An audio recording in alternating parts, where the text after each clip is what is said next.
AP ప్రభుత్వం విద్యార్థులకు good news చెప్పింది. 2024-25 విద్యా సంవత్సరానికి సంబంధించి ఫీజు రియంబర్స్మెంట్ బకాయిల్ని ప్రభుత్వం విడుదల చేసింది.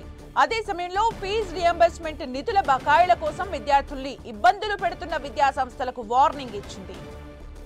ఏపీలో ఫీజు రియంబర్స్మెంట్ పథకం అమలు కోసం 600 కోట్లు విడుదల చేస్తూ ప్రభుత్వం ఉత్తర్వులు జారీ చేసింది. 2024-25 ఏడాదికి అదనపు మొత్తం విడుదల చేసినట్లు ఉన్నత విద్యాశాఖ తెలిపింది. ఇప్పటికే మొదటి విడతగా ఫీజు రియంబర్స్మెంట్ కు 788 కోట్లు చెల్లించామని, త్వరలో మరో 400 కోట్లు విడుదల చేస్తామని విద్యాశాఖ కార్యదర్శి కోనె శశిధర్ తెలిపారు. దశల వారీగా బకాయిలన్నీ చెల్లిస్తామని విద్యా సంస్థలకు ప్రభుత్వం క్లారిటీ ఇచ్చింది. ఆలోపు ఫీజులు చెల్లించాలని విద్యార్థులపై ఒత్తిడి తీసుకురావద్దంటూ విద్యా సంస్థలకు స్పష్టం చేసింది. విద్యార్థులను ఇబ్బంది పెడితే కాలేజీలపై కఠిన చర్యలుంటాయని ప్రభుత్వం హెచ్చరికలు జారీ చేసింది.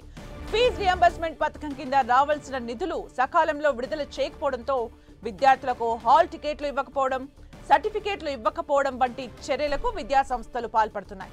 దీంతో ప్రభుత్వం ఈ హెచ్చరికలు జారీ చేసింది. మరిన్ని అప్డేట్స్ మా ప్రతినిధి జయరాజ్ అందిస్తారు. జయరాజ్.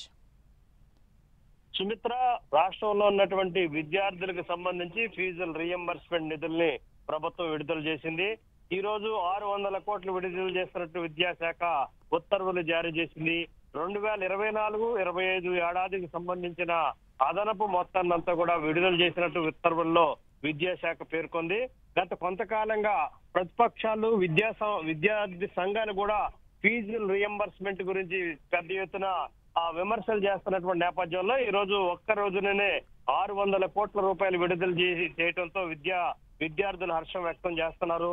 ఇప్పటికే మొదటి విడతగా 788 కోట్లు ప్రభుత్వం గతంలోనే విడుదల చేసింది.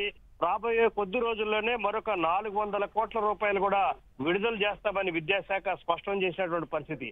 అయితే ఫీజు రియంబర్స్మెంట్ రాలేదనేటటువంటి నేపథ్యంతో కొన్ని విద్యా సంస్థలు, ముఖ్యంగా ఇంజనీరింగ్ కాలేజీలు లాంటి సంస్థలు పిల్లల హాల్ టికెట్లు ఇవ్వకపోవటం, అదే విధంగా వారికి సంబంధించిన సర్టిఫికెట్లు ఇవ్వకపోవడంతో వివిధ రకాలైనటువంటి పరీక్షలకు హాజరయ్యేటటువంటి విద్యార్థులు ఇబ్బంది పడుతున్నటువంటి అంశం కూడా విద్యా శాఖ దృష్టికి రావటం, ప్రభుత్వం దృష్టికి రావటం, దీనిపైన ప్రభుత్వం కూడా సీరియస్ గా తీసుకుంది.